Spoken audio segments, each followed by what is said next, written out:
Zámek se sjeli hosté vzácní, nádvoří je plný kočárů.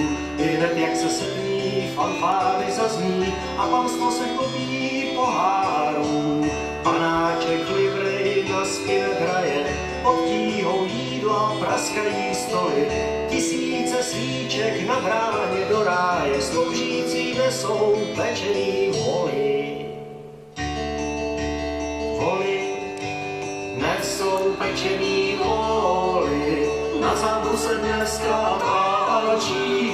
A pod kopcem hospodě podaj nože do stolu. Na zámku se dneska válčí. A pod lesem kalobách se asi něco chystá. Co asi, co asi, co asi, co asi, co asi, co asi, co asi, co asi, co asi, no co to